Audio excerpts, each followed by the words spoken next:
Leo. Hello, my dear. Kumusta naman po ang lahat? I hope and pray na nasa mabuting kalagayan po ang each and everyone out there. Sa mga hindi pa po nakakakilala sa akin, hayaan niyo po na ipakilala ko ang aking sarili. My name is RJ, your tarot card reader. At ang gagawin natin ngayon is ang iyong second half of September. This is from September 16 hanggang sa katapusan. And this is a general reading. So paalala lamang po, reminder, na ang gagawin po natin ngayon ay general reading. So hindi po ito 100% na magre-resonate para sa ating lahat. So please my dear, lower your expectation pagdating po sa mga general reading. And para po dun sa mga gusto mag-inquire, gusto magpa-book ng private reading, nilagay ko po yung link ng ating Facebook page and WhatsApp number sa ating description box down below. Okay, so let's go na tayo my dear. 8 cards in total. Umpisahan natin, my dear, sa pagkuha ng base card. Yung 4 na base card na yun, my dear, dun kukunin yung iyong overall energy and then ika-clarify na lang natin siya, my dear, ng additional 4 cards. Okay? So, cut na natin to into 3. Leo, once again, reading mo ito para sa yung second half of September. Leo. Okay?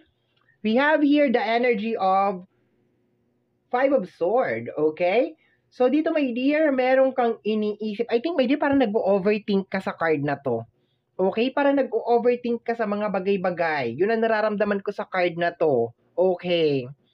So, expected mo na, my dear, na may mga bagay kang, may mga bagay na naglalaro sa iyong isipan, my dear, na energy ng overthinking. Okay? Dun muna tayo. Okay? Although marami ako nasasagap na energy dyan, may mga taong aalis, may mga tao na biglang maglalaho, may mga tao kang hinahanap, may mga question mark sa isipan mo, bakit sila umalis, bakit kanila iniwanan, bakit sila nagbago. Pero ang una kong na-receive, my dear, is nag-overthink ka. Okay, nag-overthink ka talaga. So let's go tayo, my dear. Additional cards, we have here the energy of the King of Cups. Okay, baka meron kang hinihintay or meron kang ine-expect. Okay, baka meron kang hinihintay na dumating, meron kang ine-expect na dumating. Okay. So, dito my dear, confirmation na parang hindi pa siya dumarating or hindi pa siya nangyayari. Okay, kung ano man yung hinihintay mo, hindi pa siya dumarating or hindi pa siya nangyayari. Okay. And nag-overthink ka kung bakit hindi pa to nangyayari or hindi pa siya dumarating. Okay, meron kang ine-expect and nag-overthink ka doon sa area na yon. Once again, may mga tao kang hinahanap sa mga araw na ito. Meron mga katanungan sa isipan mo na gusto mo ng agarang sagot. Okay? So, pero sa energy ng King of Cups, meron kang hinihintay. And nagtatanong ka, my dear, bakit hanggang ngayon wala pa rin? Bakit hanggang ngayon hindi pa rin nangyayari itong bagay na to? So, dalawang energy yun, my dear, ha? Nagtatanong ka kung bakit wala pa rin at bakit hindi pa rin nangyayari kung ano man yung bagay na yon. Okay? So, let me see. So, expected mo na, my dear, kung meron ka mga ine-expect, you're waiting for a result. Okay, posibleng hindi mo siya ma-achieve o hindi siya mangyari, my dear, ngayong second half of September. Okay, tingnan natin, my dear, additional cards. Leo, we have here the energy of Empress. Okay. Baka nag-expect ng baby. Okay, pregnancy. Okay, baka meron nagtatry na makabuo ng baby kasi si Empress is connected sa energy ng pagbubuntis or pregnancy. But once again, this is a general reading, okay? Isa pa nakukuha ko dito is more on parang sa character ng isang tao. Okay? Siguro naghihintay ka ng improvement, ng pagbabago, change, result. Okay, yun ang nakukuha ko dito.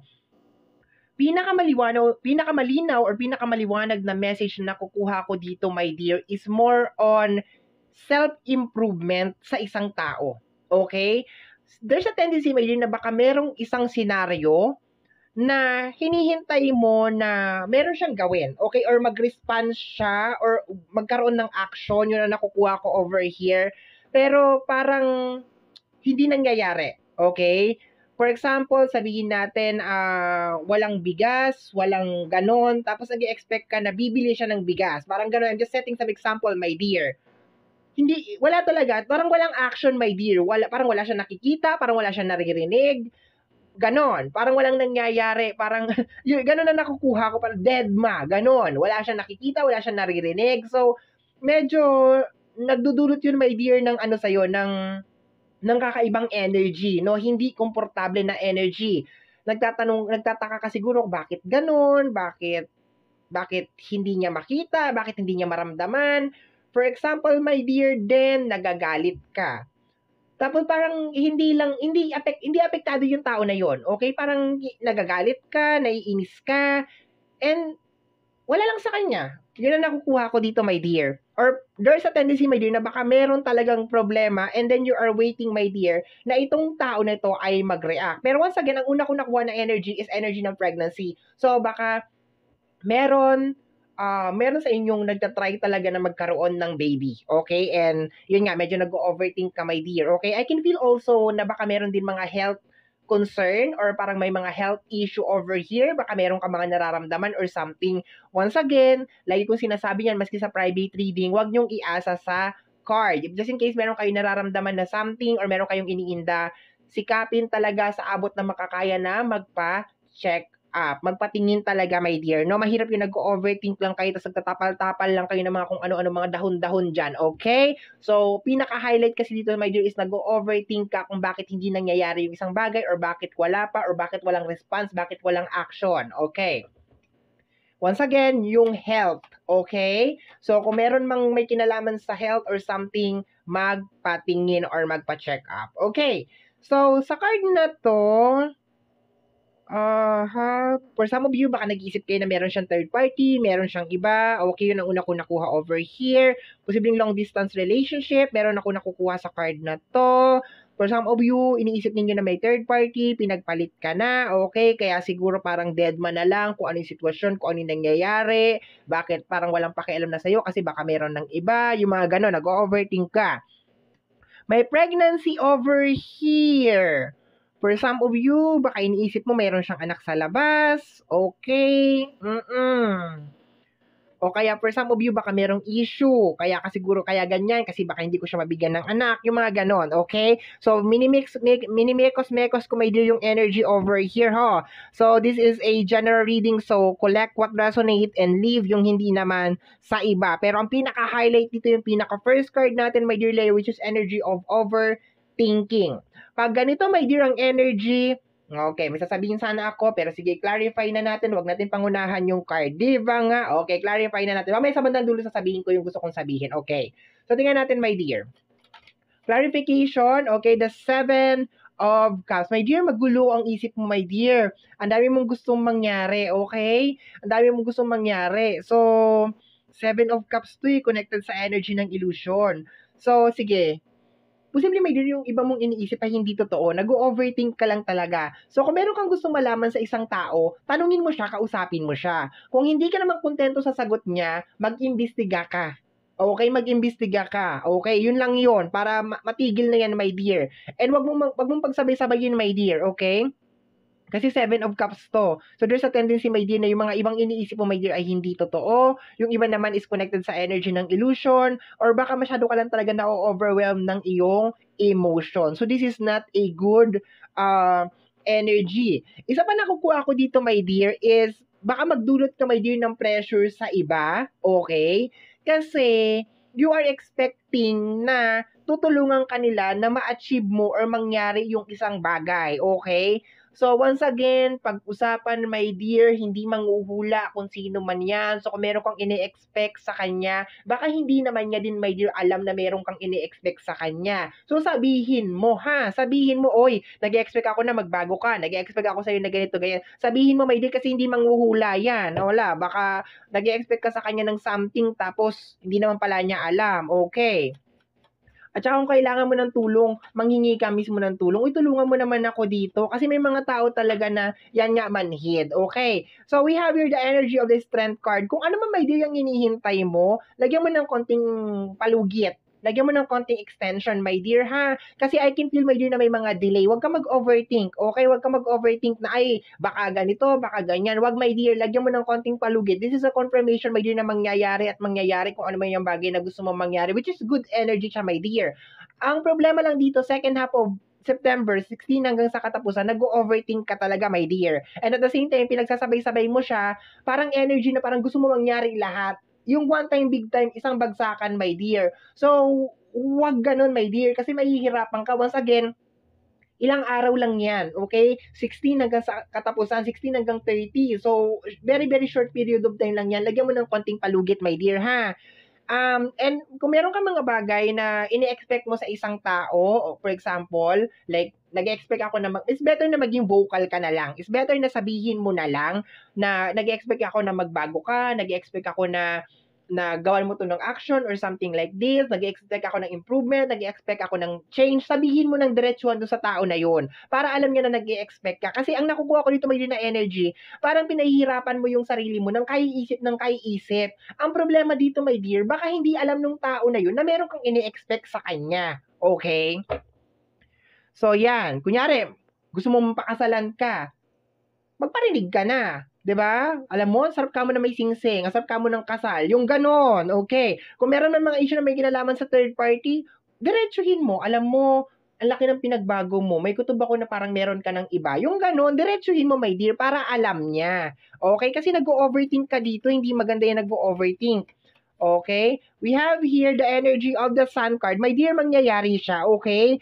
Na natapat siya dito sa energy ng Empress, if just in case may kinalaman sa pregnancy, gusto mo mabuntis, sinasabi dito, my dear, although hindi talaga ako nagre-reading na may kinalaman sa health at saka pregnancy, pero this is a yes card, my dear, at kung ano, my dear, yung hinihintay mo, kung ano yung gusto mong mangyayari at mangyayari yan, my dear. Pero once again, with precaution tayo, okay? With precaution. Okay, lalo na kung mayroong mga involved na ibang tao dito, my dear, okay? Sabihin mo, my dear, kung ano yung gusto mo, okay? For example, sa partner mo, nag-expect ka na magbago siya, sabihin mo sa partner mo na magbago siya. Sabihin mo sa partner mo, nahihirapan ka na sa isang situation or something like that kasi baka hindi aware yung partner mo or kung sino man yon, kung kaibigan mo man or somebody out there, sabihin mo, matuto ka magsalita, my dear, kasi baka nag-overthink ka lang na nag-overthink kasi yung iniisip mo ay hindi pala totoo. Once again, we have here the 7 of Cups, energy of illusion yan, my dear. So expected mo, my dear, sa second half of September, maraming illusion na nangyayari. Maraming pumapasok sa isip mo, my dear, na hindi totoo. So mag-ingat ka dyan sa mga bagay na yun kasi from overthinking, from illusion, nauwi yan sa stress. Okay? Pero this is a confirmation, my dear, na mangyayari kung ano yung bagay na gusto mong mangyari. Okay? Naglagay ka lang ng konting palugit, konting space, okay? And at the same time, maging open ka, okay? Sa partner mo, sa family mo, sa kung ano yung nangyayari, okay? So, ayan, we have here the 5 of Wands. Baka magkakaroon ng mga away, misunderstanding. Dito talaga sa last card na to, ang lakas ng energy na parang may taong nagbabago. Okay? And medyo nakikurious ka, medyo kung bakit siya nagbabago. Bakit ganun na siya? Iba na yung pakikitungo niya sa akin? Bakit ang cold? Bakit maliliit na mga bagay lang pinag-aawayan namin? Ganito, ganyan. May dear, mag-usap kayo. Okay, mag-usap kayong dalawa. Kasi kung hindi na talaga kayo masaya sa bawat isa, is better na maghiwalay na lang kayong dalawa. Okay, yun lang yun. Kung parehas kayo nahihirapan sa sitwasyon, kung hindi na masaya yung partner mo sa'yo, at hindi ka na rin masaya sa partner mo, is better na maghiwalay na lang kayo, my dear. Okay, yun na nakukuha ko dito. And if just in case naman, my dear, naghiwalay na kayo, huwag ka mag-overthink, my dear. Okay, huwag ka mag-overthink na, ay, di na kasi ako masarap, di na kasi ako masikip, yung mga ganyan. My dear, huwag ka mag-overthink, huwag kang ganyan, huwag mong i-shoulder lahat, huwag mong pasanin ang problema ng mundo, my dear, lalo na sa loob ng relationship, parehas kayong may kasalanan dyan kasi hindi kayo naging open. Pero I just wish na sana hindi pa kayo nagsiseparate, okay pa kayo, nagkakaroon lang kayo ng mga misunderstanding as of this moment, nagkakaroon lang ng mga tamang hinala or mga ganyan, nagti-TH-TH, para mapag-usapan nyo pa to. Practice niyo yung pagiging open sa loob ng relationship. Practice mo, my dear, yung pagtatanong. Practice mo, my dear, yung pagsasabi kung ano yung mga problema, my dear. Kasi kung magiging open kayo ngayon sa mga problema, baka maayos pa, di ba? Baka maremedyohan pa talaga kung ano yung nangyayari. Pero definitely, my dear, para nagtataka ka dito, my dear, kung bakit para nagbago yung isang tao or kung meron kang ini-expect, bakit hindi pa dumarating, bakit ganito, bakit ganyan, naghihintay ka ng result, naghihintay ka ng ng progress sa isang bagay, pero this is a confirmation. We have here the backstabbing, my dear, na energy. Pakiramdam mo talaga may nangyayari sa likuran mo. Pakiramdam mo talaga may mga eksena na hindi dapat nangyayari in the background, like merong third party, kaya siya nagbago, kasi ganito, ganyan, ganon. So, expected mo, my dear, kakainin yan, yung ganyan na energy, my dear, ng second half of September, and mag-overthink ka na, mag-overthink ka na, mag-overthink ka na, mag-overthink ka talaga, my dear. Okay? So, my dear Leo, sana may nag-registered, my dear, sa brain cells mo sa ating reading for today, okay? So, my dear Leo, ito ang ating reading para sa yung second half of September. Somehow, my dear, kung nagustuhan mo ang ating reading, don't forget na mag-subscribe. Click, my dear, ang notification bell para ma-update ka every time na meron tayong mga bagong upload. And please like, please share, please comment sa lahat po ng ating mga videos. Once again, my name is RJ, also known as Apo J. Maraming salamat po, and until next time, bye-bye. Thank you, my dear.